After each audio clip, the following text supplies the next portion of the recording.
Hi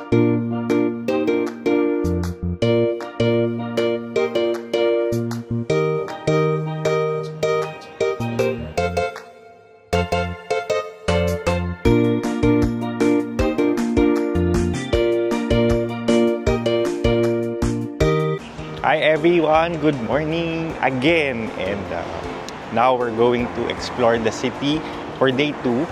Pero ang ano natin ngayon is mag-isa lang tayo. Wala tayong makakasama ngayon kasi they went to the Jufen, Shifen, and Yelu. Yeah, mga napuntahan ko na kasi yun previously. So I will be exploring the city now alone. I'll tour you around Taiwan kung saan tayo mapadpad kasi wala naman tayong itinerary for today. Minsan ganon, you can also like plan na wala kayong gagawin for the whole day, pero you just explore the city and kung ano yung mahanap ninyo, punta kayo doon. Alright? I'll see you! Lakad na naman po tayo for today. Walang katapusang lakad. Medyo ang nare-remind sa akin ng Taiwan, yung mga ganitong places, is Hong Kong. With the parang yung weather ngayon, tsaka yung pagiging walking district niya. Yung accommodation namin malapit dito sa ganito, itong area na to, ng cement. Ito yung cement station. Guys, medyo vibrant yung city even if it's in the morning. Tapos may mga kaibigan pala ako dito. Ayan sila, oh.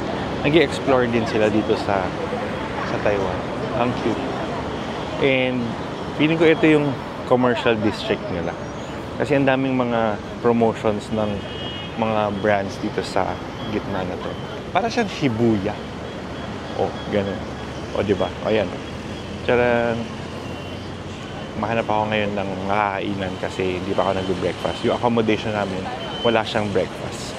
Yun lang yung ano sa Airbnb kasi wala kang breakfast. So hindi ka talaga, hahanap ka talaga ng kakainan. Okay, let's go kasi tatawin na ako. Ang ganda ng weather, oh. Look. Oh. Tcharan! Look at the clouds and look at my face. Yun. Run!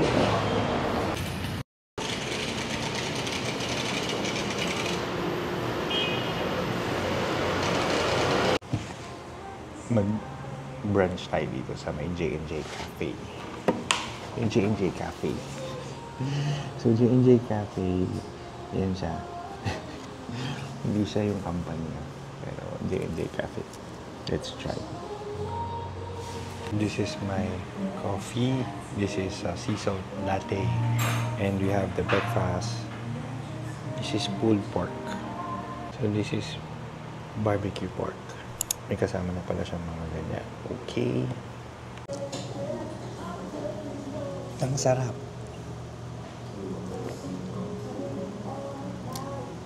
Dahil sea salt siya, may alat siya dun sa taas. Pero ang sarap ng kape. Promise. Then let's try these. Suggest when you go on a trip with yourself or you do solo travel or even pag may makasama kayong mga friends nyo, you take time to have this kind of moments na mag-isa lang kayo to have breakfast or to have lunch with yourself. Maganda yung feeling kasi you get to have a reflection of, sometimes a reflection, a silent reflection of your life pagdating sa mga ganito. Kasi maganda yung setting na mag-isa kayo, you are on a different country, tapos you're trying to like think of yung mga magagandang mga nangyari sa'yo. Why are you here? Mga ganyan. I do this normally pagka nagtitrip ako and nagso-solo trip ako. Yung mga cafes and minsan you just read a book or kaya you work tapos you get to notice yung mga tao na sobrang minsan marirealize mo ang buhay parang siyang dumadaan lang talaga tapos we're always busy with work, with a lot of things pero nakakalimutan natin yung sarili natin. So, yung mga ganitong moments, minsan yung mga quiet moments, ma-realize mo na nagsaya. Masaya mabuhay and masaya ma-experience yung mga ganito. So, I would suggest na pag nasa labas kayo, you go on a cafe alone and spend time with yourself and really think of, mag-reflect ka lang. Also, pagka nag-travel kayo, yung siguro yung mag-umpisa ninyo na nag-travel, minsan sobrang jam-pack ng mga itineraries ninyo na 7 o'clock, 8 o'clock, gigising ka, tapos nung uuwi kayo mga 10 o'clock kasi nga, kailangan yung puntahan lahat ng mga fancy places dito sa isang country. Pero when you get used to traveling, minsan gusto mo na lang yung gigising ka nang wala kang itinerary para tas doon as the day goes by, hahanap kayo ng mga places na parang i-explore nyo. Ganun. That's slow travel. Mas ma-realize mo at saka mapapansin mo yung culture, yung mga simpleng bagay sa isang country kaysa yung diverted yung utak mo doon sa mga touristy places and how to get there, ganyan. Masyado siyang nakakapagod. So I would suggest, if you have time, mga second time, third time nyo, make it like a long trip. Tapos, wala kayong itinerary. Bahala na kung ano mangyayari. Okay lang yun. Okay lang na yun. Okay.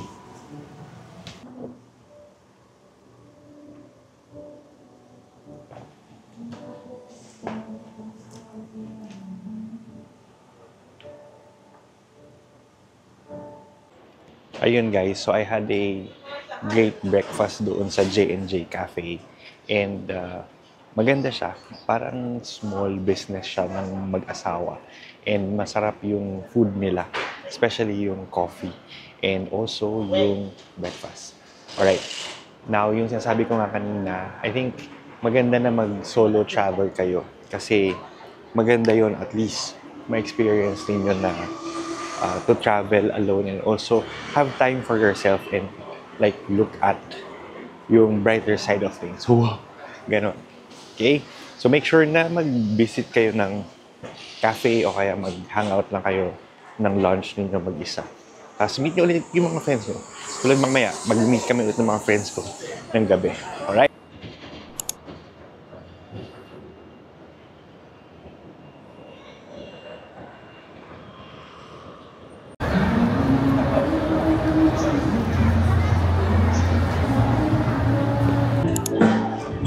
Guys, sobrang Pasko na dito sa Taiwan. Meron silang ganito, para silang activity center dito sa may isang mall. It's a Mitsukoshi Mall beside the Taipei City Hall. Now, pakita nyo yung Christmas tree. Merong snow. So, ang saya kasi ang Christmas nung feels tapos ang lamig-lamig. Now, if you want to go here, you can reach itong Mitsukoshi. It's actually 4 malls. It's a complex ng mall. It's beside the Taipei City Hall and near the Taipei 101. So if you want to visit ng medyo may Christmas spirit, dito siya. Mas pakita ko sa inyo yung dito sa may parang night market nila. Maraming makikita. Tapos magaganda yung mga brands dito sa mall na to kasi mix siya ng luxury tsaka ng ordinary brands. Nice. Let's go! Ayan siya guys. It's Shingon Mitsukoshi. Kasi isa Songdong Mitsukoshi. Merong H&M, may Muji. Yun. Nasa yan, no? Ayan siya guys. Tapos ito, yung mga trees niya. Oh, Christmas na. Ang daming tao. Yan. Daming tao.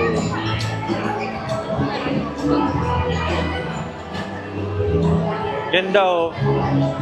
Ito guys, oh, tingnan niyo. Oh, ang saya. Ang saya.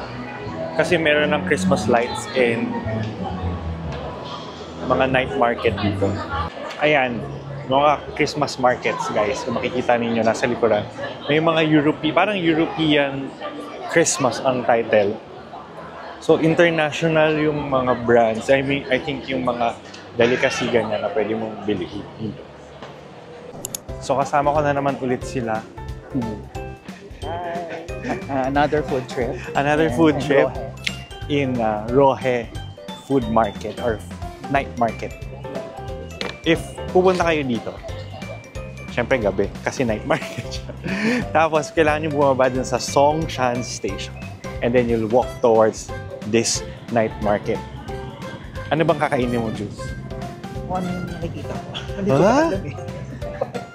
Ako gusto ko ng rice. May gutom po dito kasi galing sila sa tour and hindi pa sila kumakain. Tingnan natin kung ano makakain na masarap. Ito guys, Songshan Station, MRT station, and then you'll see the night market. Ba? Ito ba yung night market? Hindi ba yan yung may temple pala dito? Temple pala yung nakikita ni Art. Pero yan. Yeah. Ganda. Oh. Ayan guys, yung temple. Ang ganda ng temple. Naka-illuminate siya sa gabi. Kaso may bus eh, diba? Kaya pala yung bus. Ayan na. Ayan, yan yung temple. Tapos sa gilid niya, andito na yung Rohe Market. Charan! Ayun, yun na yung Rohe Market. Okay? So ayan guys, yung Rohe Street Night Market. So, napakaraming tao yata. Pasensya natin na naman, dapat.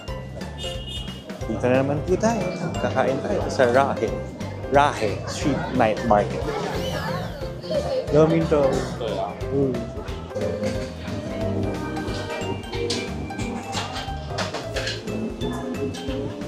So marami siyang mga food stalls dito na ganyan. Kasi maamoy ka na lang na hindi magkaaya-aya. Ganyan. Ayan siya. Let's see. Merong okonomiyaki. Entertain natin guys. Yung stall na to. Yeah. For the grilled squid and the scallops. Ano lang siya, 150 NTD yung squid and then 50 yung scallops. Tingnan natin kung masarap. We will try this, guys. We'll try to buy the squid is like this. So, ordinary na barbecue. Tapos squid and scallops.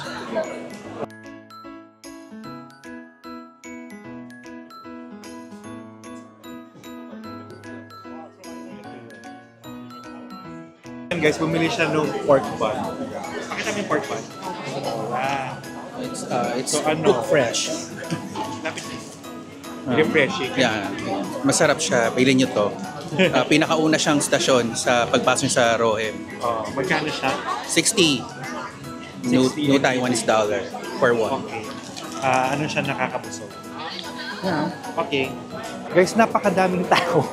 Bakit ganito dito? Napakaraming tao. Tapos ang sikip. Medyo masikip po dito. Kaya, medyo masikip. Gusto yung steakhouse. Medyo masikip po. So, be prepared with everything. Masikip. Para, ayan o, juice. Yan. Dito.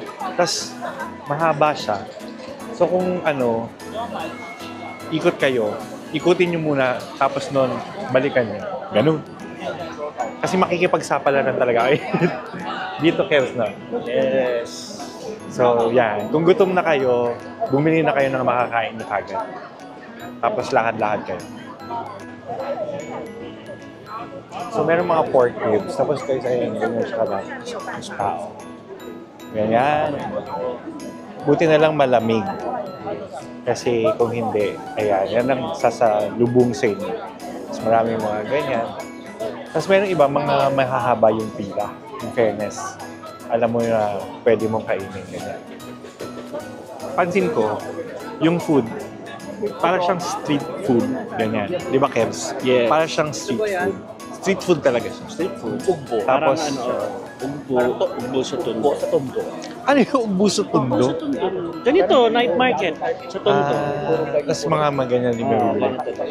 Yun. Tapos, masikip lang. Sabagay, masikip din naman siya. Oo. Tapos, okay lang yung food. Yung food medyo hindi naman ganun mahal, kaya okay lang. Tapos mga cheap, ano lang kayo, kain-kain lang kayo ganun. Di ba? Yes. Yun. Tingin pa kami kung ano pa yung pwede namin kainin. So, itatry natin yan. Yung beef something. Chinese siya. Roast salt yung pinalagay ko na seasoning sa kanya. It's a steak. Okay.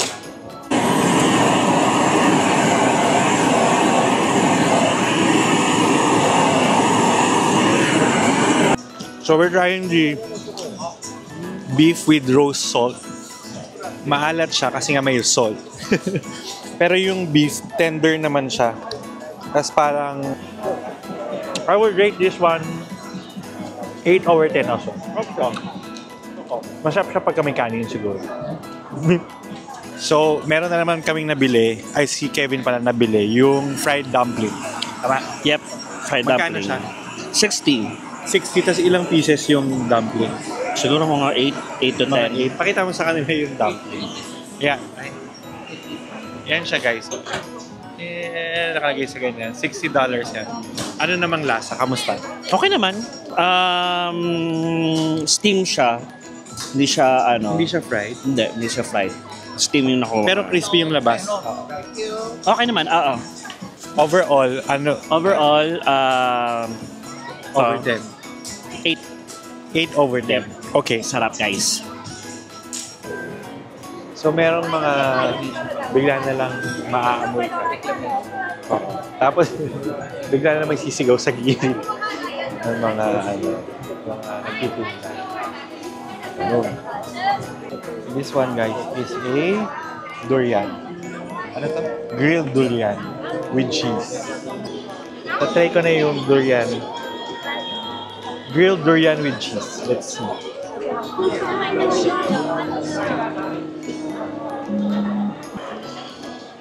Masarap. Surprisingly, talaga. Lasa siyang durian na may cheese. Teka. Ah.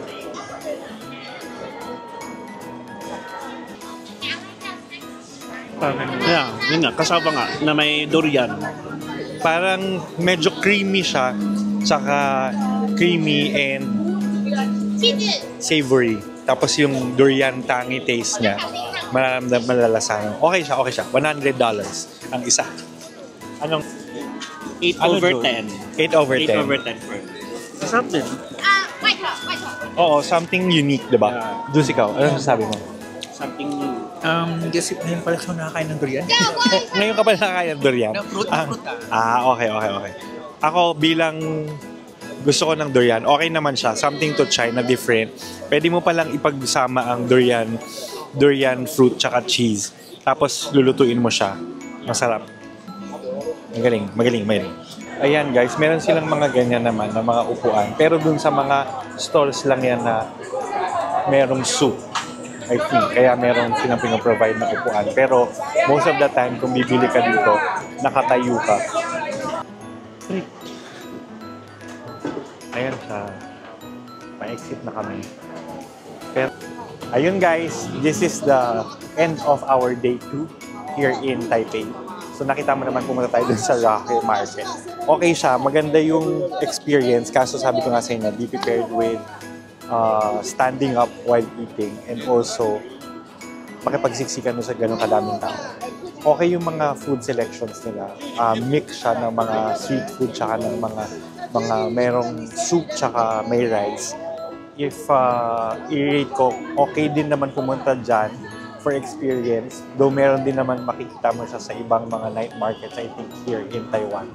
Alright? So, that's it, guys. Thank you very much for watching this video and I'll see you on my next vlog. Bye! Let's go!